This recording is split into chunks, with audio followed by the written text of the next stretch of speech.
Assalamualaikum warahmatullahi wabarakatuh. Perkenalkan, nama saya Siva Nabila Putri, NPM 197520063. Di sini saya akan mempresentasikan etika dalam bisnis. Pengertian etika bisnis.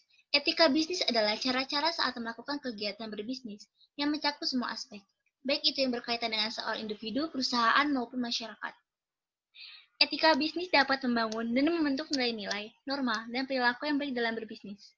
Misalnya, dalam perusahaan, etika bisnis dapat membentuk perilaku karyawan yang baik, serta dapat membangun hubungan bisnis yang baik juga dengan konsumen maupun mitra kerja perusahaan. Karena setiap perusahaan dalam berbisnis meyakini bisnis yang baik ialah bisnis yang memiliki etika bisnis yang mematuhi peraturan yang berlaku. Tujuan etika bisnis. Yang pertama, memberikan kesadaran akan moral dan memberikan batasan kepada para pelaku bisnis supaya dalam menjalankan bisnisnya dengan bersikap baik, sehingga tidak berperilaku yang dapat merugikan banyak pihak yang ada hubungannya dengan bisnis tersebut. Yang kedua, dapat mengatur dan mengarahkan para pelaku bisnis untuk mewujudkan manajemen maupun citra yang baik dalam berbisnis. Yang ketiga, dengan etika bisnis juga, maka kegiatan bisnis dapat jauh dari citra buruk seperti citra yang kotor, licik, dan penuh penipuan. Lalu, manfaat etika bisnis bagi perusahaan. Yang pertama, dapat membangun citra positif perusahaan. Etika bisnis juga dapat membangun citra positif yang baik tentang perusahaan di mata para mitra bisnis ataupun para konsumen. Maka dengan citra yang baik akan menjaga kelangsungan hidup perusahaan tersebut. Yang kedua, dapat meningkatkan daya saing perusahaan. Memiliki daya saing saat ini sudah menjadi keharusan bagi setiap perusahaan. Karena jika suatu perusahaan tidak memiliki daya saing, usahanya tidak akan bertahan lama. Jika suatu usaha atau bisnis memiliki etika yang baik, maka bisnisnya akan mengalami perkembangan dan semakin meningkatkan daya saing maupun kemampuannya untuk bersaing di pasaran dengan perusahaan ataupun bisnis lainnya. Yang ketiga, dapat meningkatkan kredibilitas perusahaan. Bisnis yang baik sangat penting bagi perusahaan, terutama perusahaan besar, yang dimana memiliki banyak sekali karyawan yang tidak saling mengenal. Setiap karyawan pada perusahaan akan terikat dengan peraturan standar etis yang sama. Maka jika ada suatu kasus yang timbul, maka akan mengambil keputusan yang sama juga. Yang keempat, dapat meningkatkan kepercayaan investor pada perusahaan. Bagi perusahaan yang sudah go publik, maka akan mendapatkan manfaat berupa meningkatnya kepercayaan para investor untuk berinvestasi. Jika terjadi kenaikan harga saham, maka biasanya akan menarik minat investor untuk berinvestasi atau membeli saham perusahaan. Selanjutnya, prinsip etika bisnis. Yang pertama, memiliki integritas.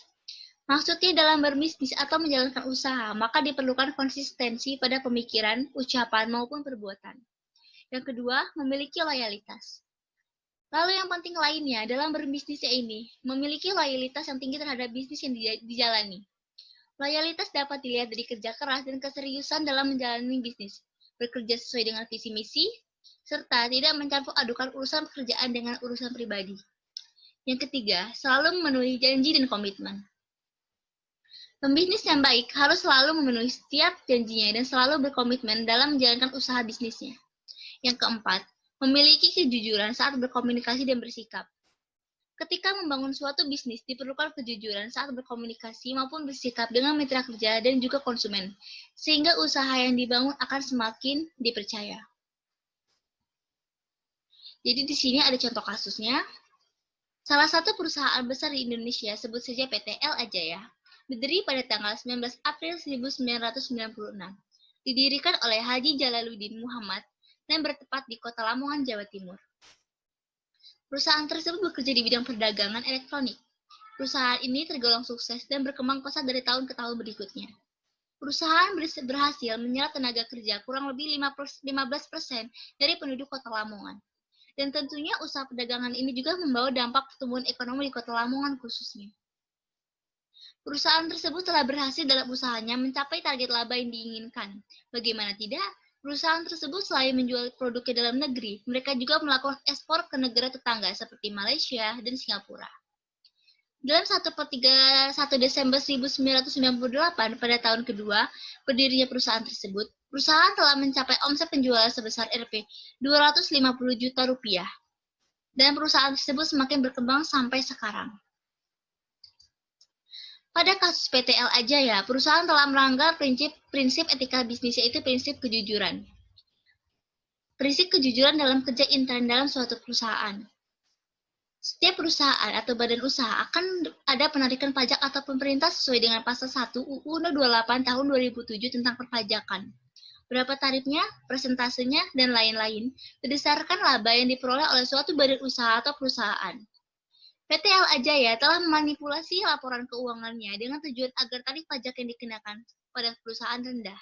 Padahal laba yang diperoleh cukup besar, jadi akuntan perusahaan tersebut membuat dua laporan keuangan, satu laporan keuangan yang real tentang laba rugi perusahaan, dan satu laporan keuangan yang telah dimanipulasi. Hal ini sangatlah mudah dilakukan oleh seorang ahli dalam bidang akuntansi. Namun perilaku ini jelas melanggar etika. Karena ketidakjujuran perusahaan demi keuntungan sendiri, perusahaan tersebut telah melanggar UU No 28 tahun 2007. Dengan demikian, pemerintah diharapkan lebih jeli dan lebih tegas lagi dalam peraturan perundang-undangan, terutama dalam hal pengenaan pajak. Karena pajak adalah sumber aset negara terbesar yang kemudian dengan pajak tersebut digunakan untuk kepentingan masyarakat, agar kesejahteraan dan keadilan sosial bagi seluruh rakyat Indonesia tercapai. Demikian presentasi dari saya, kurang lebihnya saya mohon maaf. Wassalamualaikum warahmatullahi wabarakatuh.